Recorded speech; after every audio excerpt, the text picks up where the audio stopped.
બનાવી છે ખીણ? ખીણ એટલે પર્વતની હારમાળા વચ્ચે આવેલ નીચાણવાળો ભાગ ખીણ. નમસ્કાર. મારું નામ છે જમીલા. મારું નામ છે રિયા. અમે આજે ઉપસાગર બનાવ્યું છે. ઉપસાગર એટલે સામાન્ય રીતે મહાસાગરનો જળ ભાગનો આંશિક ભાગ એટલે ઉપસાગર ભાગ કહેવાય છે. નમસ્કાર. મારું નામ છે સાજેદ. હું બનાવી દીપકલ. દીપકલ એટલે એક ઊંડા ત્રણેય બાજુ સમુદ્ર અને એક બાજુ જમીન હોય ત્યાં તેને ઊંડાનું દીપકલ કહેવાય છે. મારું નામ છે નિખિલ.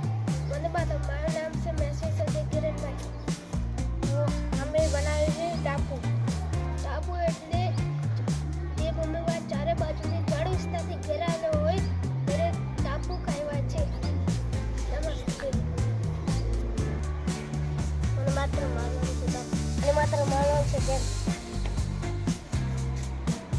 અમે સમુદ્ર ધૂની બનાવીએ છીએ. સમુદ્ર ધૂની એટલે બીજા વિસ્તારની જોગથી સાંકળી ચાલપાટીને સમુદ્ર ધૂની કહે છે. નમસ્કાર. મારું નામ છે ભવિ. મારું નામ છે મુકેશ. જે બે જળ વિસ્તારને અલગ કરતી હોય સાંકડી ભૂમિ પટ્ટી તેને સંયોગી ભૂમિ કહે છે. મારું નામ છે અંજલિ. મારું નામ છે તેજસ્વી. આપણે અખાત બનાવી છે. અખાત એટલે જ્યારે કોઈ જળ વિસ્તાર ત્રણેય બાજુ ભૂમિથી ઘેરાયેલો હોય તેને અખાત કહે છે. નમસ્કાર.